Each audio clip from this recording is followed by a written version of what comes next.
Johnny and I was doing that. Good afternoon. Can you hear me? I think you can. Hello, I'm Holly Kozowski, the Executive Director of the Martinsville Henry County Historical Society. And just a couple of updates for you, and then I'll get out of the way. We are now in the Martinsville Henry County Heritage Museum. We shortened the name by 2 letters. We took out the center and it's just simplified. And the board of directors voted on that in the last meeting last week. So we have a lot going on, as you are undoubtedly aware. One of them is we have 3 new exhibits happening. The first one is called Connected Community. It is the various ways people have stayed in touch through the years in our area. And that includes, beyond newspapers, television, and radio, there's also company newsletters which provide a great deal of information. And they really let you know about life back then, about the communities, and about the people.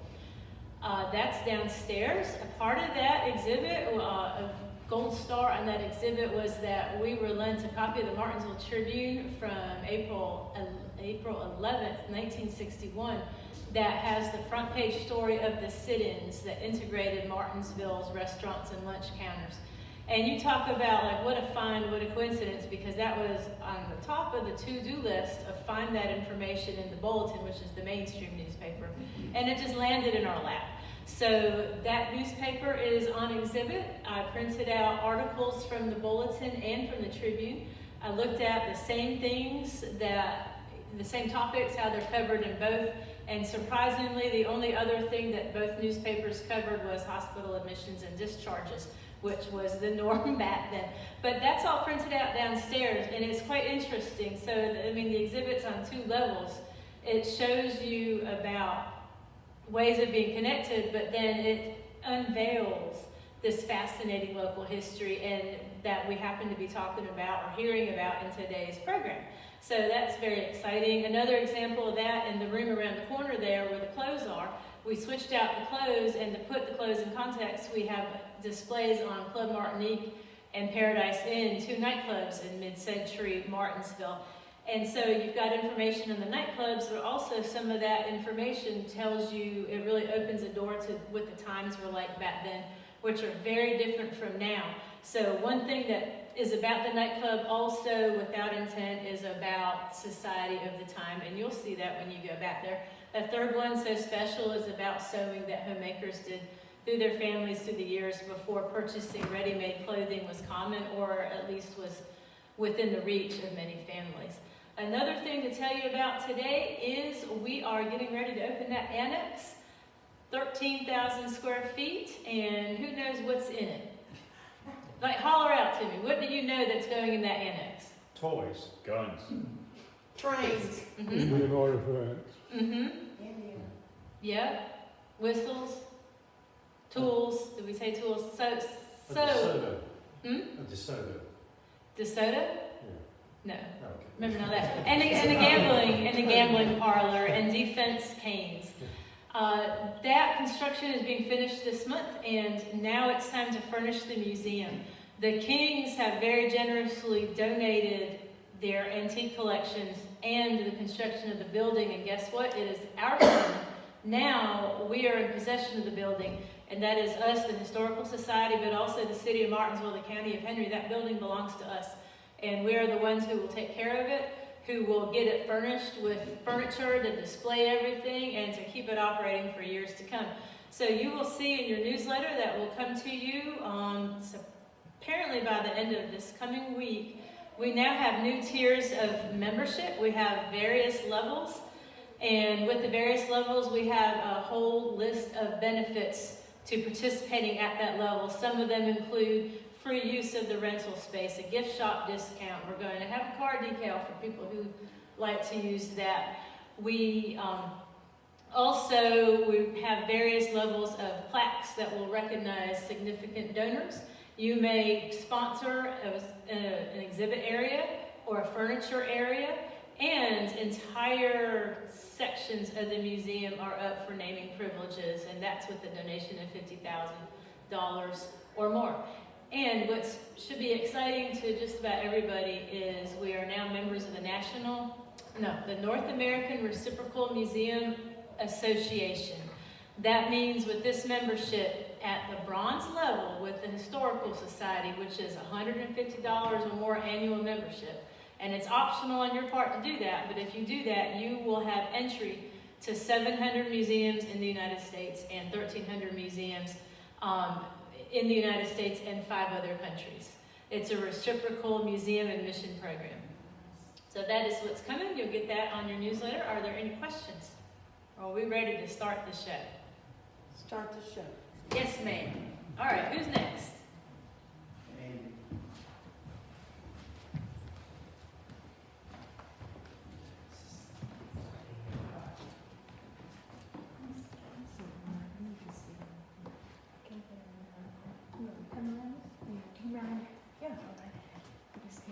You want hands? I move this chair down there.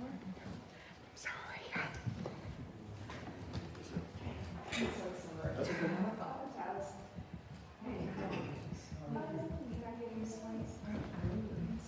We're so glad everybody came out. Would you please join us in a quick prayer, if you wouldn't mind? Dear Lord, we're thankful for being able to come together for this annual meeting, and we're happy for the opportunity to gather in fellowship and reflect on our shared history and accomplishments. We welcome and ask for blessings on the board, incoming and existing members, and for joining our community and contributing to our mission. Special thanks to the visitors in attendance, and hope that they consider joining and that they can learn something today as well. We ask, Lord, that we continue, that you'd help us with our successes. We praise you for what we've done, the milestones we've achieved, and we ask, Lord, that you be with our speaker, and that you keep him safe in his journeys, and that he's able to join us today. And we ask, Lord, that people may learn something from the experience and knowledge that he's going to share. We ask, Lord, that you help us as we continue to plan for the future, and so we encourage cooperation in the community and hope to draw from the sources and resources that we need to keep moving in the direction that we need to do. And these things we pray. Amen. Amen.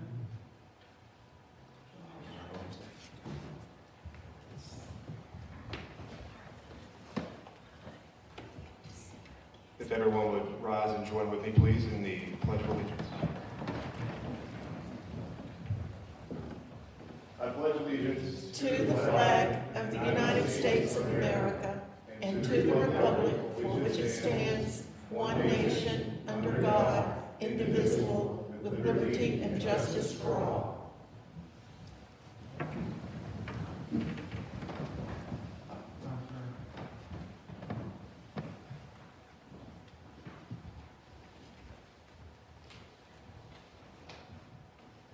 Good afternoon.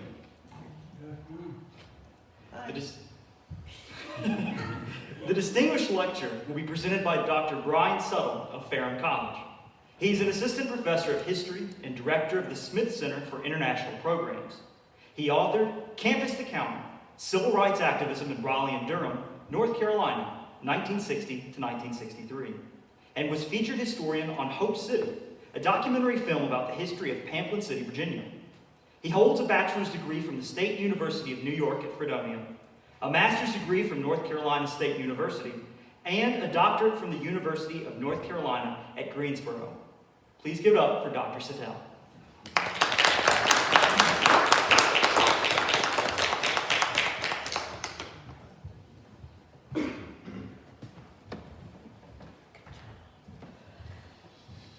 Hello everybody, how are we doing today? Good. Thank you so much for this invite. Jonathan Phillips, fellow Ferrum College professor, gave me the invite to speak today, and so I'm really looking forward to it. I'm going to be speaking with you about primarily North Carolina, but be putting it in the kind of broader context of Virginia and the national civil rights movement. So it's interesting doing the Pledge of Allegiance. Ironically, I haven't done that in a long time, but that was the second time I had to do it today. My stepdaughter this morning came out with a little flag, and I was like, yes, that's pretty cool. And she was like, so we did it. So this is the second time I've had to do that today. So that was interesting.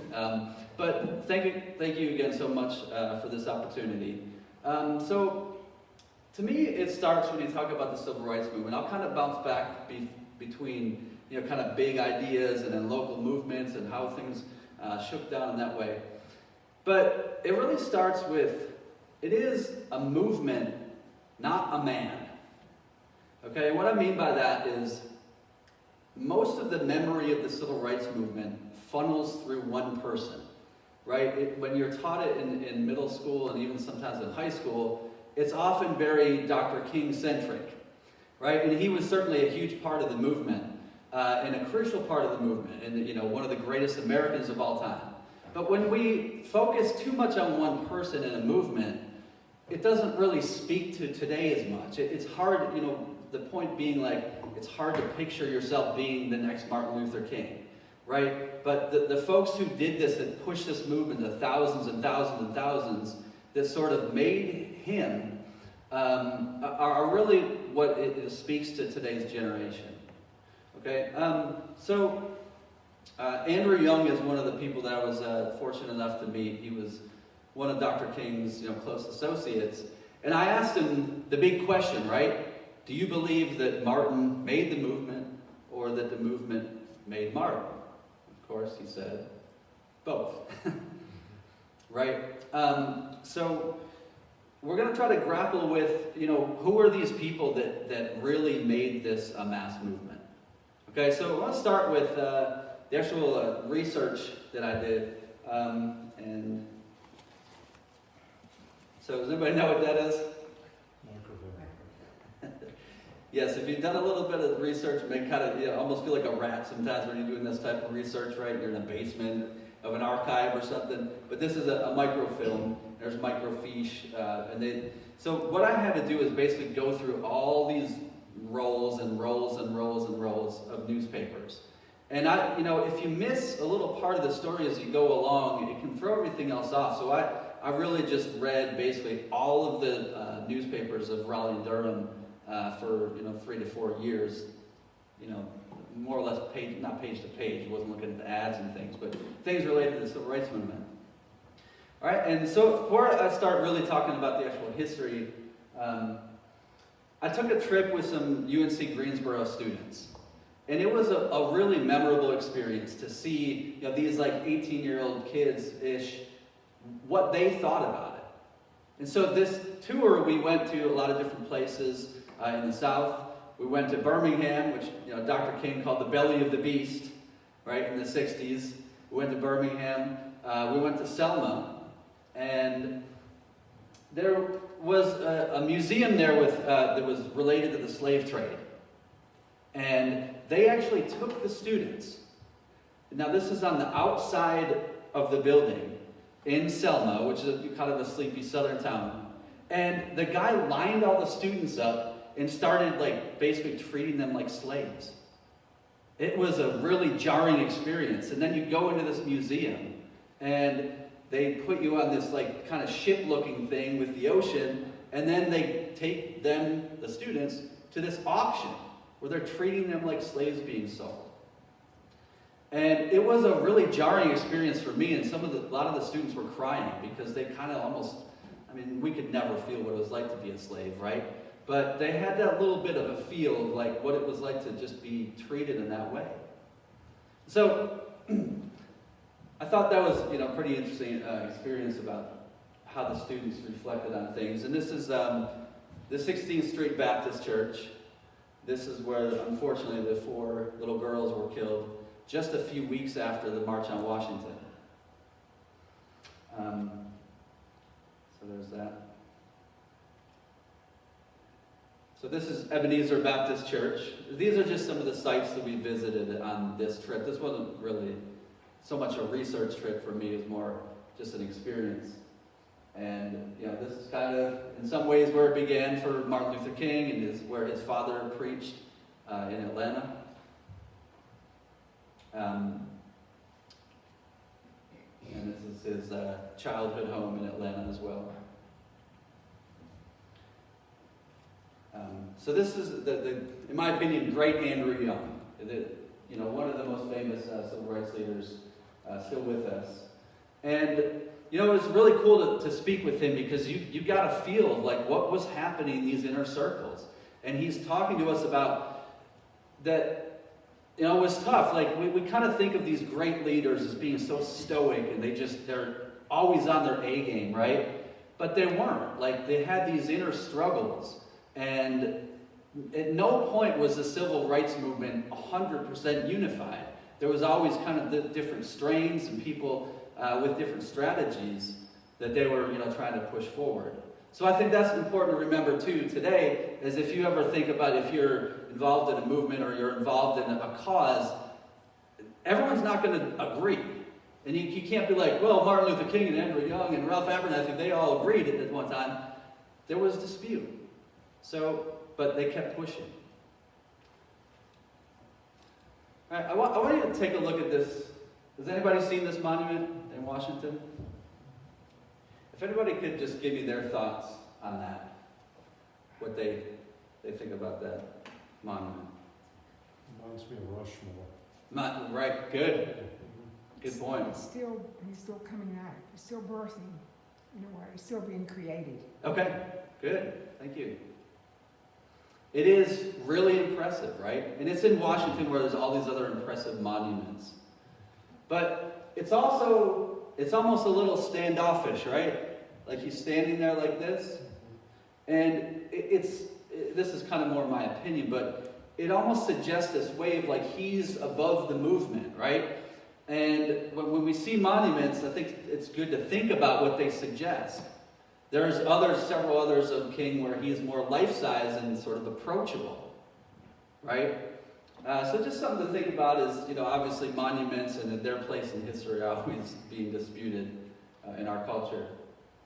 All right, so in 1944, there was a secret game, and Duke University medical school team had actually beaten the varsity team.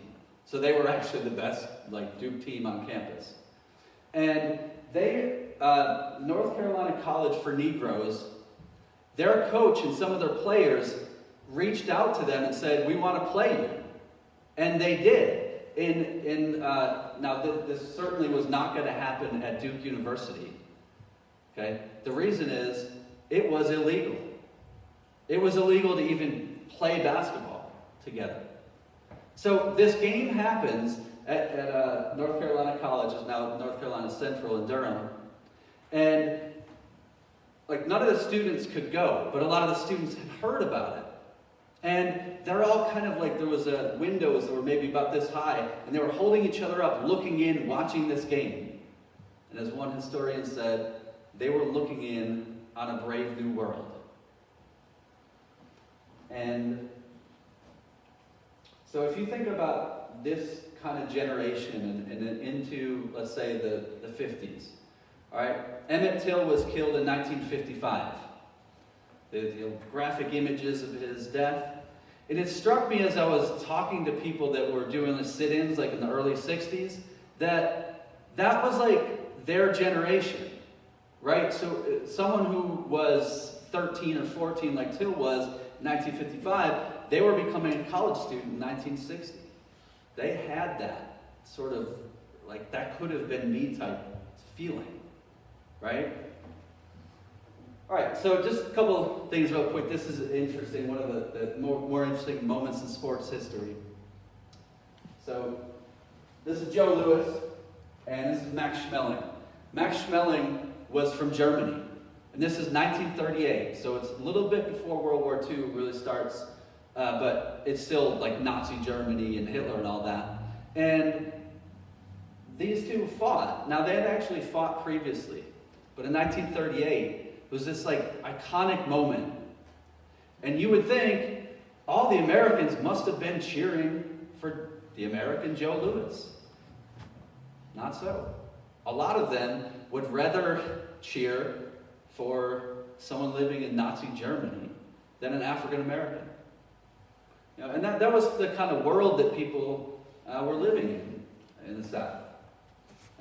So Joe Louis, though, the second time, he dominated. I mean, you can watch it on YouTube, the whole fight. It's well, I don't want to watch a whole fight from all these years ago. You won't have to spend much time. It's very quick. It's in the first round. So it was kind of a heroic moment for African Americans. All right, so this guy, A. Philip Randolph, threatened President Roosevelt back in the 40s that he was going to do a march on Washington. So this is 22 years before the one we have sort of heard of actually happened. All right, so I just want to ask a question though. What do you guys think? Like, what issues did the sit-ins, when the students went and sat at the lunch counters, what issues did that bring to light? They could eat with white people. Okay, good. Thank you. Anybody else?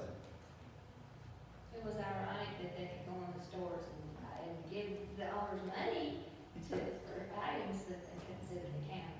That's right. And they knew this, right?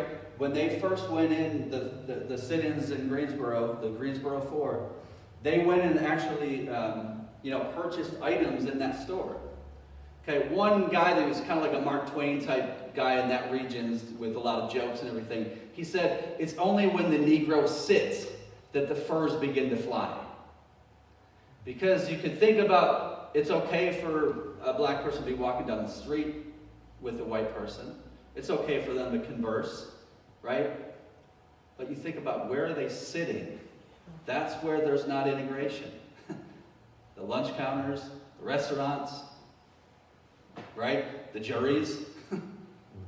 That was an interesting point by that guy. A little bit of jokes of it. So who are these for? There were the Greensboro sit-ins. Thank you. Yeah. Yes. Yeah, these are the Greensboro 4. Now, this was not the first sit-in, but there had been previous ones in other cities, but it's the one that really launched this to like a mass movement. Right? So, this is actually one of the guys that like blurbed my book, wrote on the back of it. And as he's mentioned, he said, the sit-ins, the Greensboro sit-ins were a watershed moment in the history of America. I think it's one of the most underrated moments in our whole history, because it really is the point where it became a mass movement, right? And it gave people a way to participate that was still dangerous, but maybe not as dangerous as some other type of, activism and voting registration and things like that. So, you've probably seen images like this. So I want to tell a couple stories about the people that I, interviewed. So for my book, the heart of the research really is I did 31 interviews with people that were involved. And one woman told me she went in with the group, sat down, and there were 4 of them, and in walks this group of, assumingly white supremacists, and the one guy, what do you think he sets on the table in front of the 4 student activists? Bullets. And you could just imagine like the feeling. And these are like 18, 19-year-old kids, right? And then there's the thought, okay, am I going to get arrested for this? And of course, many, many, many of them did. So when I started researching, I kind of knew the part that like students viewed their education as part of their activism. Okay, and vice versa as well. So what I mean is, if you think about why do you go to school? You go because you want to increase your opportunities. So they were doing that, but you could get like a 4.0 at a black college and still enter a world that you didn't really have a whole lot of opportunities. So they were like, to actually make my education work, I need to help create a more open society. And that's what they did. And why it's so powerful today is, the kind of real obvious reason is many of these folks are still living, right? So it's a lived history for them and the people that know them. But it's also empowering for the people who are like 18 now. That you shouldn't view it as, hey, what am I going to do? I've probably got to at least be 40 or something to really make a change in the world. Not so. right? These 18, 19, 20-year-old kids were, in my opinion, the heart of the movement. Okay? So, in Raleigh, 41 students were arrested at Cameron Village in Raleigh. Those were the first arrests of the sit-in movement, kind of phase of the civil rights movement. Now, it brings up all these issues of what is actually public property and what is private property. So let's see it from the white business owner standpoint for a second. White business owners would say things like, if I let black people in and nobody else does in the whole community, my business is going to just get destroyed. Right? So they had to kind of navigate that.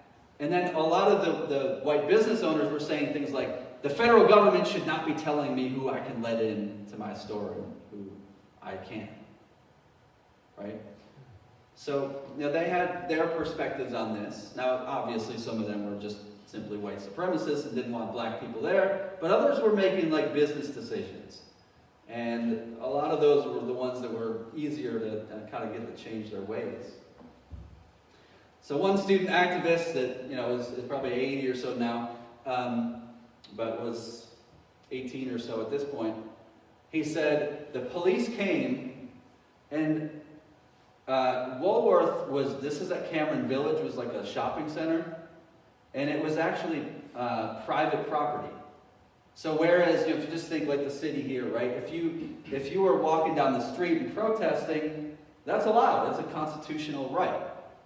But if you went into a store at that time and they asked you to leave and you didn't, that's trespassing. But at Cameron Village, even the sidewalks were private property. So the one student said, the cops came and he said, you got 2 minutes to get out of here. And he was kind of walking away slowly, watching things, what were going on. And then the cop came and said, your 2 minutes are up. Put him in handcuffs, and he was gone to the jail. So, this is David Forbes, who was one of the key leaders in Raleigh. He said, Raleigh was a politely racist city. And I think it's it still kind of speaks to today because the sort of very blatant racism is mostly gone in our society, but it can often be very, cloaked in niceties. And so I think it's important for him to have said something like that it was a politely racist city. But anyways, so these students have created this new phase in the movement. And now they need to kind of corral and get together and what does this all mean? Okay? So in Raleigh, Dr. King came as part of this conference. Now it took place at the oldest black school in the South, and that's Shaw University in Raleigh. So, who organized it? The woman who I believe is the most underrated civil rights leader in our history, and that's Ella Baker. She was very much a veteran activist. She worked for NAACP, then SCLC, and was at this conference. And she told Dr. King and the other male leaders, speak only when spoken to. In other words, let the students continue to do what they're doing. Let's not try to go in there and act like we know everything. To her, it was our generation has had their chance.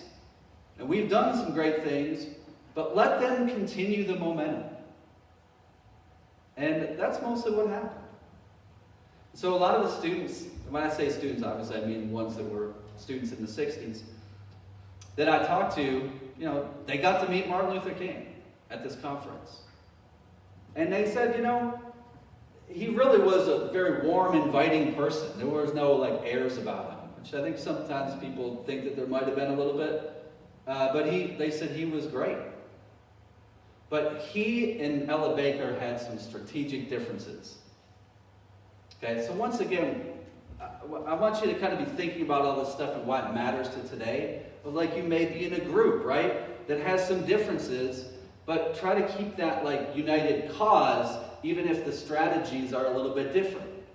Because for the most part, Ella Baker and Martin Luther King had this kind of same vision of the ultimate goals, but not with strategy. Okay? She was concerned that it was becoming too much of a leader-centered group rather than a group-centered leadership, which is what she wanted us to strive for. Okay? And Andrew Young, I asked him about this, and he said, the truth is Martin and Ella didn't get along. All right? They did not get along. But they still kind of knew that they needed to work together and valued each other in that sense. But Ella Baker said, that African Americans needed to stop looking for a savior and look to save themselves. So these were kind of interesting strategic differences within the movement. All right, so it was Baker that really led us to what we talked about. So, does anybody know who else might have been there at this conference? What's that? Yes, excellent, thank you. So, of course, Ella Baker, as I mentioned, is the one that organized it. King was there. And James Lawson was a guy that had gone to India to study Gandhi's principles. And then Abernathy. So Fred Shuttlesworth is this real firebrand type guy. He actually had gotten beaten severely once because he tried to enroll his students or his kids into a previously all-white school. And he went into the hospital and the doctor said, you must have a hard head. And he was from Birmingham and he said, well, God put me in a hard town, so he gave me a hard head.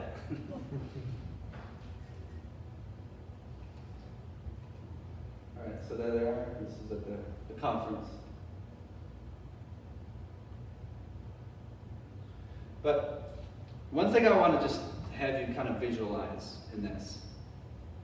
So we can all kind of picture, maybe Rosa Parks sitting on the bus. We can picture Dr. King giving the speech. But picture being a student in 1960 and you're 18 or 19. And you're just in a regular college classroom. And you're trying to figure out what the heck does this all mean? We've started this new thing, but now what? And that's what they had to grapple with. And they had to talk with each other. And according to Ella Baker's approach, there really shouldn't be someone telling you what you should do. You've got to figure it out yourself.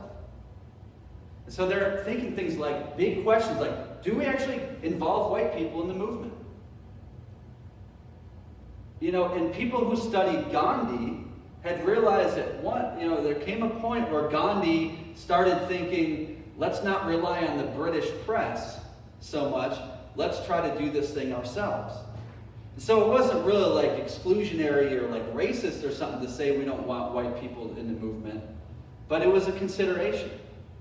But for the most part, at that conference, they continued to say, yeah, well, we should allow white people to help, essentially, in the movement. They also had to consider, would they go to jail?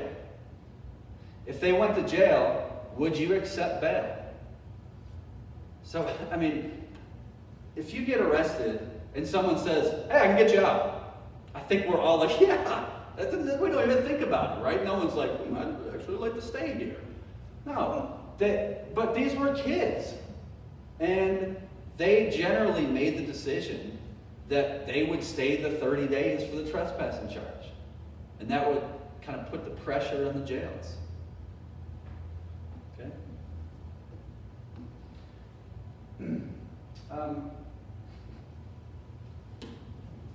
This is a swim-in in Raleigh. So this guy right here was from out west. I spoke with him, and he said, when we did this, he did it with other, African Americans. He was white. When we did this, we went in there, we kind of snuck in, And it was like watching one of those old movies where you can like play it in reverse. And it was like, as soon as we jumped in, they jumped out. And that was, the society that they were dealing with. So Raleigh, the kind of city leadership, they made the decision to just close the pool for the summer. So one of the things I talk about in the book is, here were these kids, essentially, that they were actually really leaders.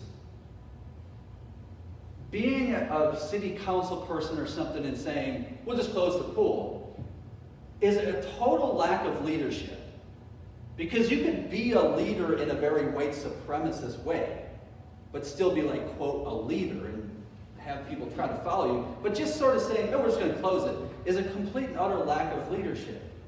And a lot of the politicians at that time, that some of them go down as good civil rights leaders, they had to constantly be pushed. Okay, so to say that like John F. Kennedy was a civil rights leader, to me is a stretch. He was more of someone who got pushed along by people. And, then I think ultimately kind of did the right things, at least on civil rights issues, as for the most part did Lyndon Johnson, but they had to be pushed. And I think that's important to realize today that, it's pretty rare that like top political leaders just say, hey, here's a bunch of freedom. They have to kind of be prodded along, right? But especially back then.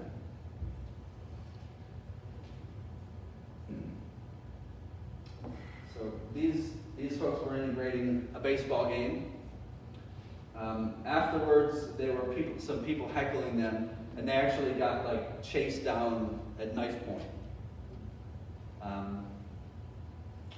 And this young lady was one of the ones who also did the swimming. All right. So another thing that happened, this guy that I interviewed, he was doing at the Sir Walter Hotel, where the legislators, met, and he was doing protests there. At one of those protests, some of the legislators came up to one of the demonstrators and like threatened to hit him with a newspaper and said, I could slap hell out of you. That's one thing in my power, he said. They also, evidently, whether it was a legislator or not, but it was the building they stayed in, someone poured hot water onto one of the demonstrators outside. These were some of the abuse that they had to take.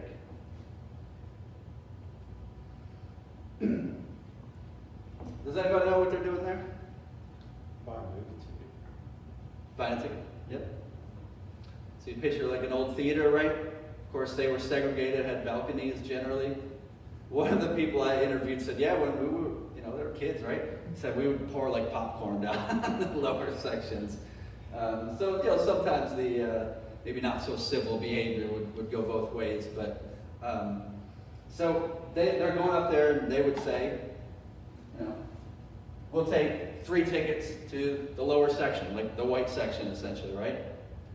And they, of course, would say, no, we can't do that. And then they would just go to the back of the line.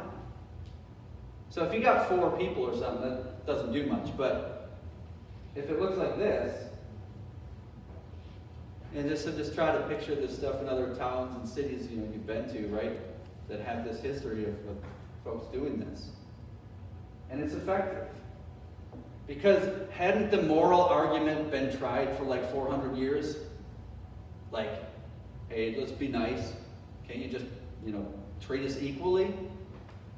That hadn't worked. So they tried the economic factor, and it worked. It put the pressure on. So imagine yourself, you're living in the 60s and you're just, let's say, you're white and you're not even racist. You drive by and you're like, that seems like a lot of hassle to go to the theater today. So it worked.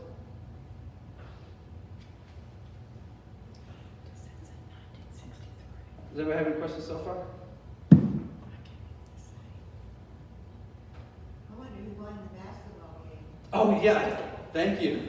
I started the story and didn't get to the main part. Yes, so at halftime, the folks from NC Central the black students were losing. And their coach kind of pulled them in and said, we're not playing our game. And they were losing by 12 at halftime. They ended up winning, I think, by like 20. And that coach was John McClendon, who later coached in the NBA. So interestingly, he went from a historically black college and eventually made it to the NBA as a coach. So thank you. Is there any other, I tend to do that sometimes. You build up and then you forget the punchline. Yes? So the guy who threatened FDR with a march on Washington, Yes. what happened to that? Okay, so good question. So that was in 1941. They were pushing for basically more fair employment practices in the federal government. And ultimately, Roosevelt agreed. And he created the FEPC, Fair Employment Practices Commission. So it was still limited. It was mostly like related to like defense jobs, but so it wouldn't hit the private sector at all. But yeah. Okay, thank you.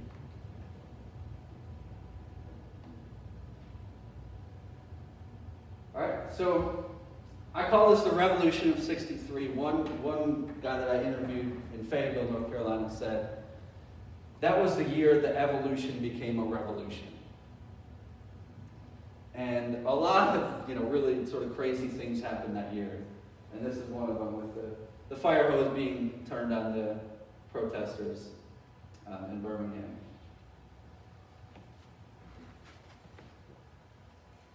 As well as police dogs. So one woman I interviewed said, she wasn't there, but she was doing things in Durham, and she said it was not a natural state for an 18-year-old to be like nonviolent, right? Someone comes up and hits you in the back of the head. It's not natural to just not fight back. So you think about the discipline it took them to do that. And it wasn't just random. They would have like workshops and training sessions where they would sort of go through it, the abuse that they would take.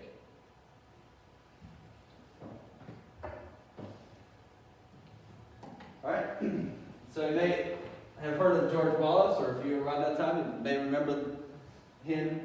He ran for governor of Alabama, and he said these famous lines: segregation today, segregation tomorrow, segregation forever. So notice this part though. He says, I draw the line in the dust and toss the gauntlet before the feet of tyranny. It's like, well, isn't segregation kind of tyrannical?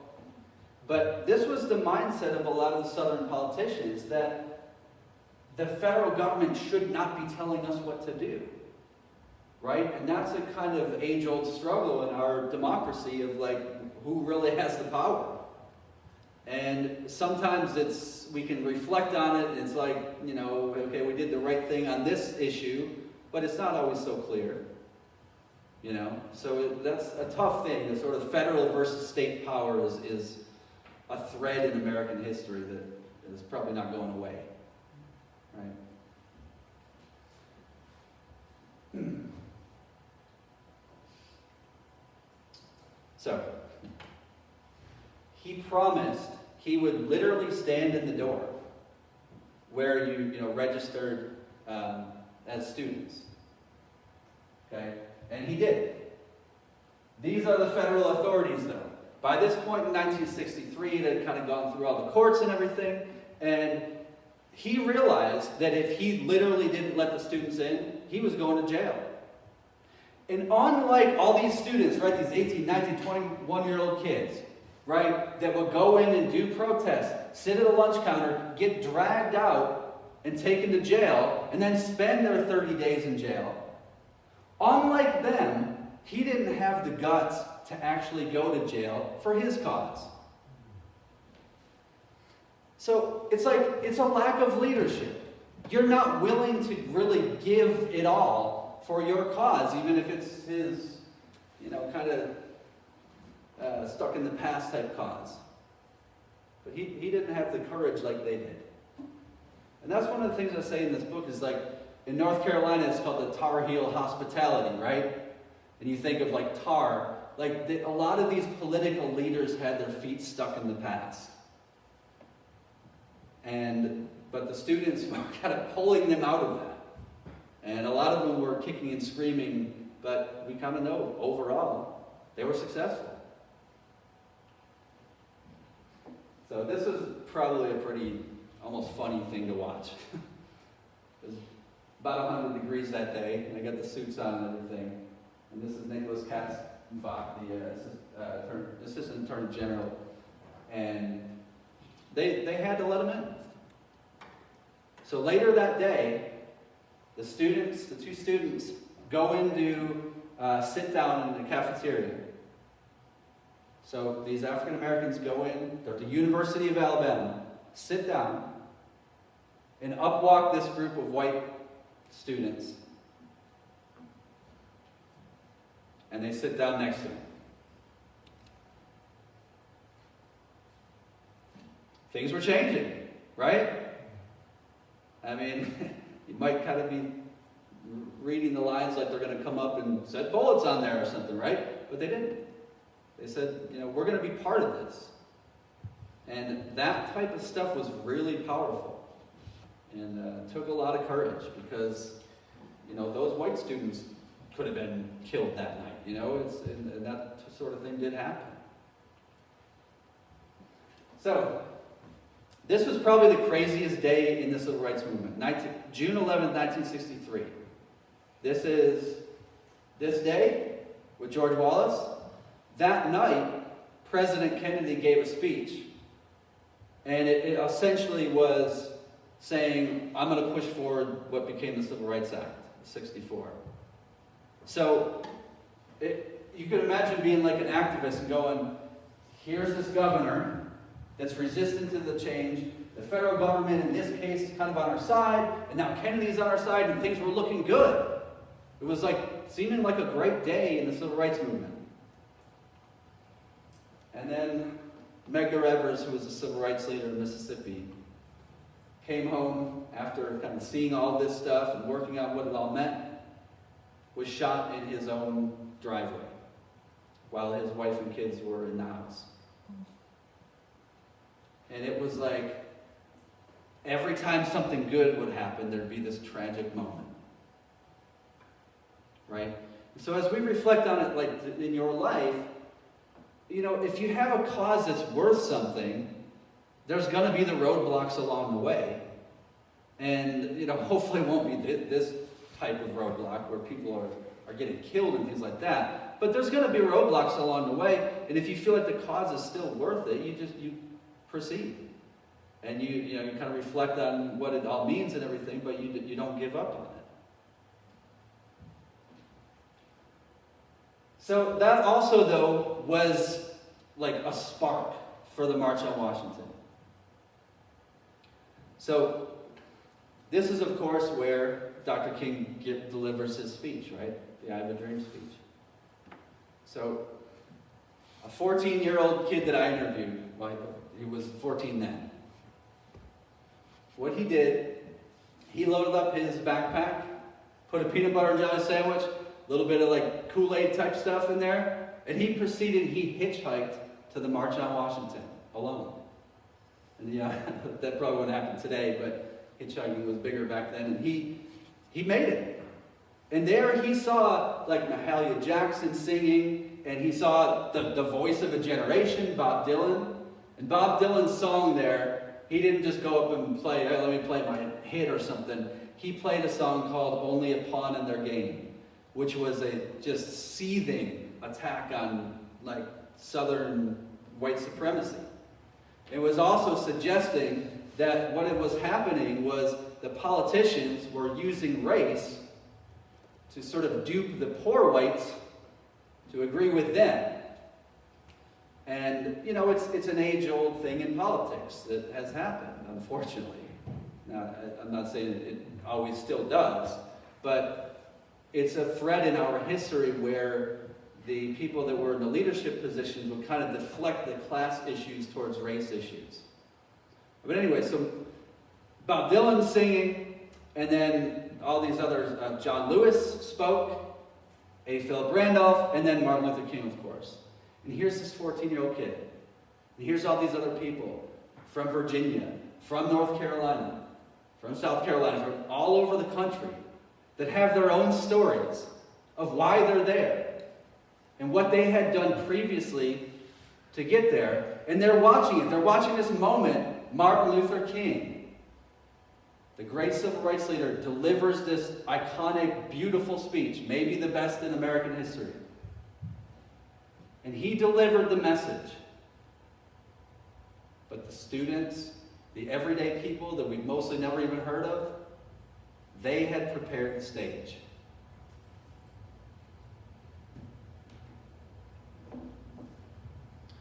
So hopefully there's some things that you can kind of reflect on with what this was and maybe navigate it into your own life and the inspiration that some of these folks have provided. All right, but I'll turn into questions now. Feel free to ask me anything. Yes. The people that you interviewed that were involved in the protests, how many of them are still alive, and do you keep up with them? I do to some extent. There were quite a few, so it's not like a monthly thing or anything. But there are some.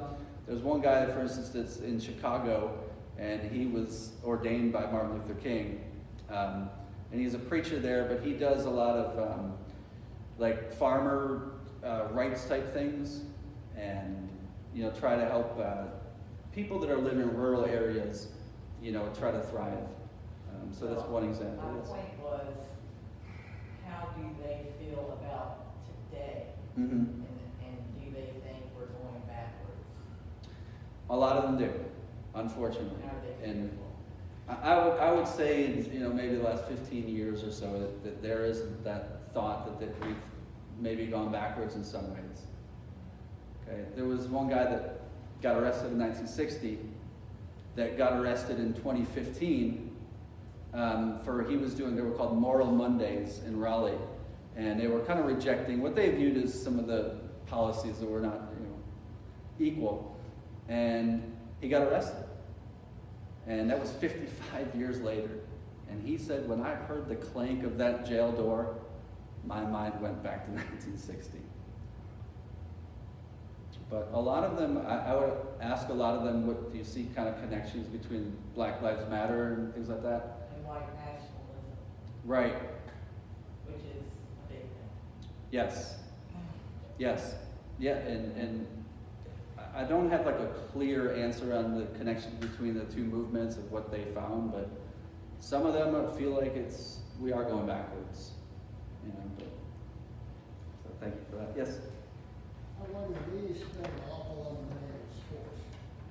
How much effect did the economic of sports have onto the moving of black people to the sport business? You mean like more recent times or back then? Back then and way more recent times, but that was just the beginning. Yes. Okay, great question.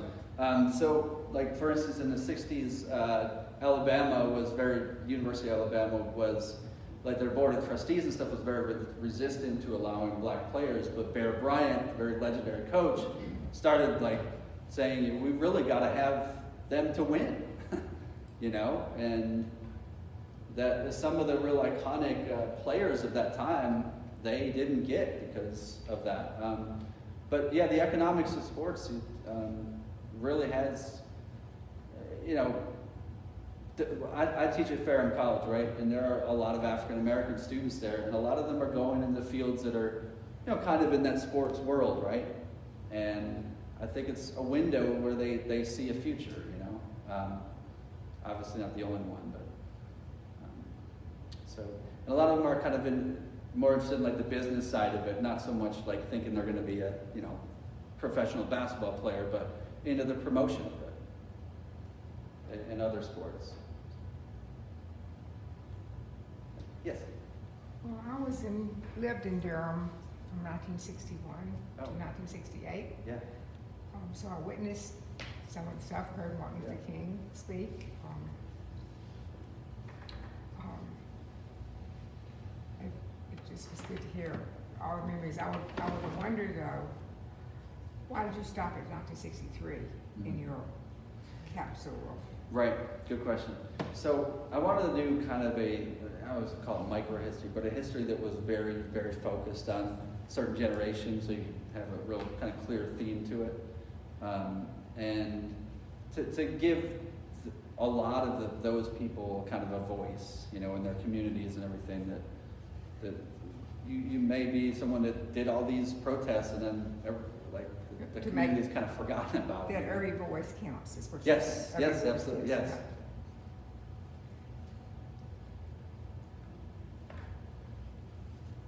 Yes. Give you another example. My brother was in charge of the school at Monica Green Base, which was integrated. When they played other schools, which were segregated, the doctor always had black students sick, so he couldn't play that day. And that's Monica Green Base, that's what they were. Right. So, what's that? It was the principal, he wasn't accepted, he was the principal of Monica Green Base High School. And they played sports, they played in both integrated and segregated schools. And they played with a segregated school, the local doctor always had the player, they had a black player who was sick at that time. That's what it came out. Wow. That's interesting. Yeah, I'd done research in Fayetteville, North Carolina, so that was a military base, you know, with Fort Bragg then. So that was an interesting part of it. But even there, it wasn't so much the military focus in the movement. It was a lot of the historically black college students. But yeah, thanks for sharing.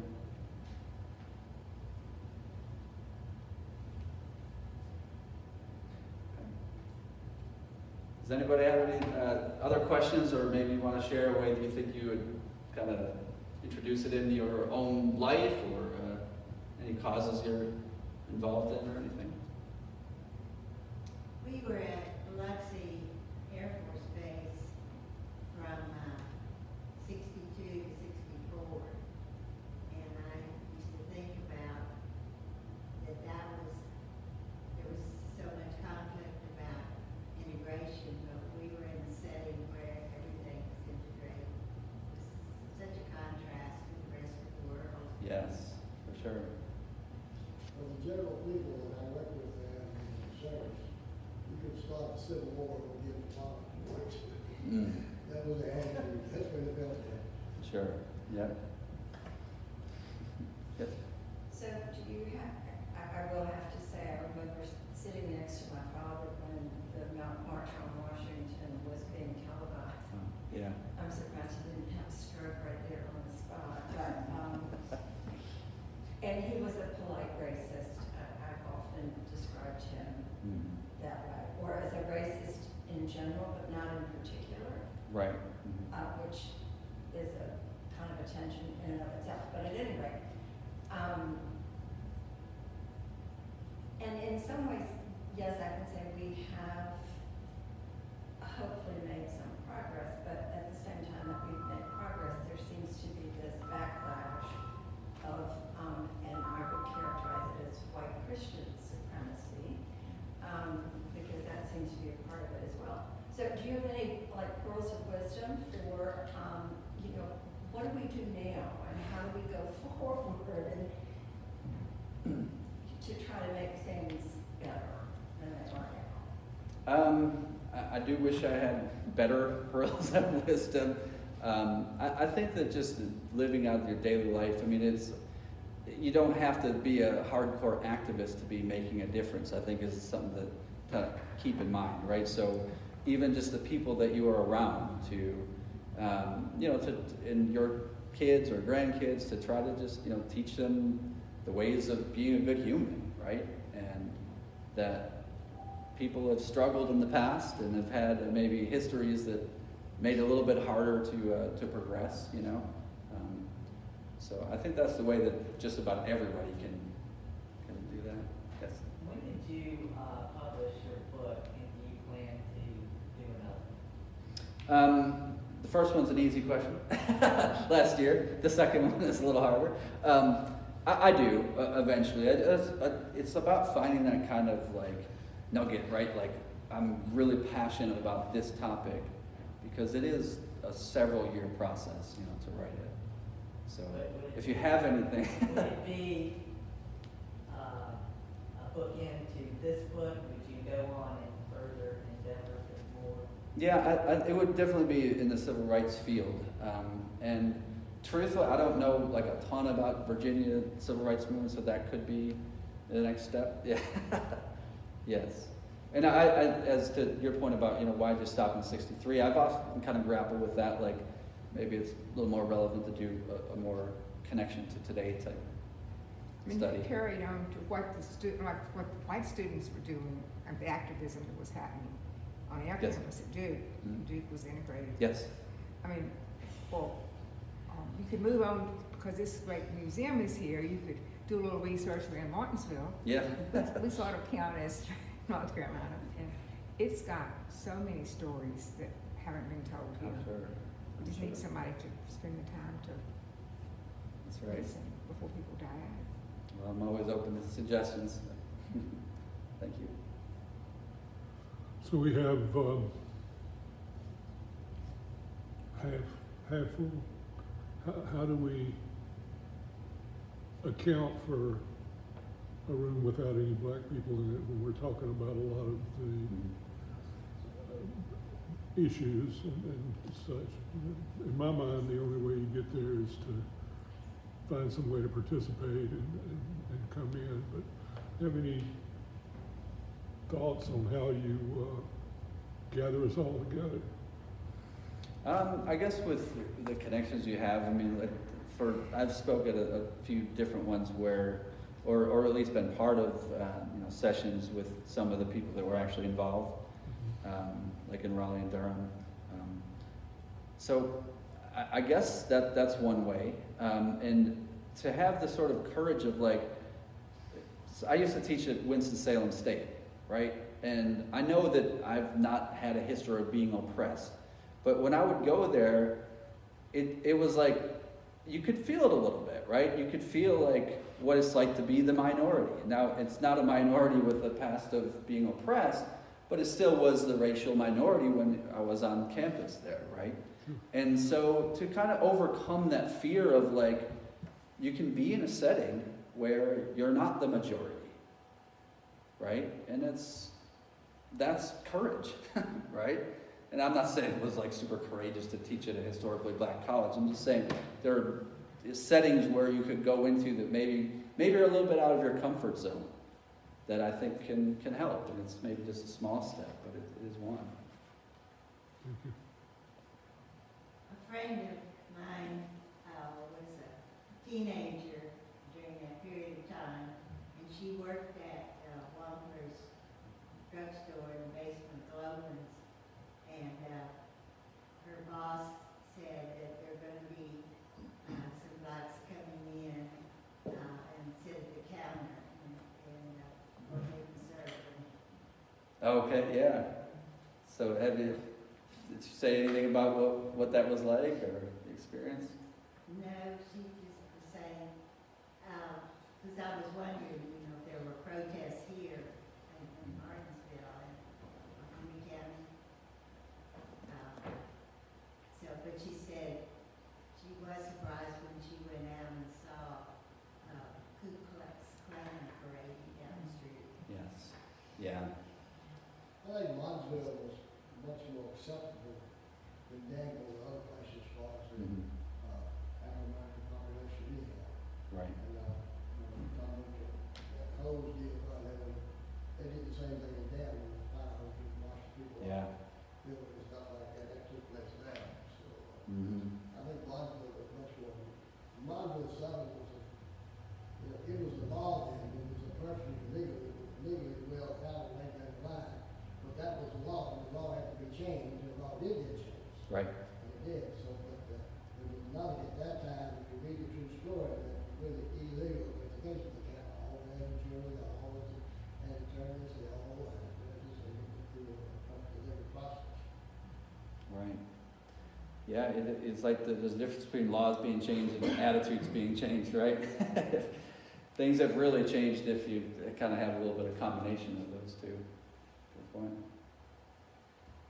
My dad My dad started teaching high school in 1963 at Bassett, and he was at the time he was the metal shop teacher, and he hated it. He didn't want to be the metal shop teacher. But when the school was integrated, the metal shop teacher said he was going to go to a school that wasn't integrated. He didn't want to be integrated. I mean, my dad happy because he got the job he wanted. Because he said he didn't care what color they were, he was stall students to him.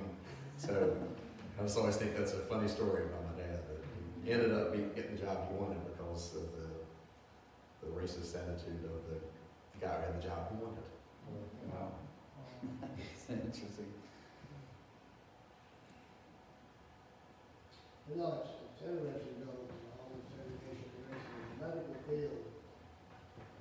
I've given at least, as an assistant, thousands of hours of blood. Nobody ever asked what that blood came from, white or black. It was Right. all red. Yes, that's right. Worked fine. That's No right. questions asked.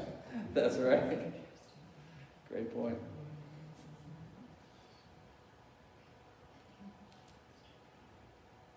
Anybody else? Any other questions?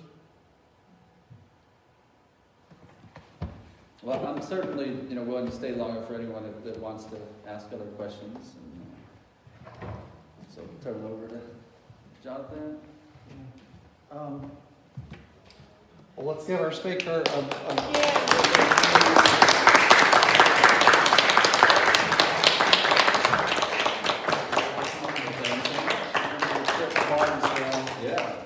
he will be available after the presentation. He's got his books with him. He's actually given us a discounted price today. He's happy to sign them. You can take pictures. Just kind of hang around. Even for those that are frequent visitors with us here, check out our exhibits downstairs, because even if you were with us, I don't know, last week or week before, there's probably something new to see. Holly has really tried to change up our offerings. So just hang around as long as you'd like to and enjoy your courthouse, and that goes for y'all too. There's a lot here to take in. Absolutely. And are you familiar with the Martinsville 7? Somewhat, yes. Okay, Yeah, I looked into it when you mentioned Okay. about it. I looked into it a little bit. Because that certainly not actually much, but happened here. In Yes, this that is room? Those are pretty right powerful here. to think about. So we often say we would love to be some sort of fly on the wall from the past to know what actually went on in this very room. So, but anyway, thank y'all for coming. Thank you. Thank you so much, everyone.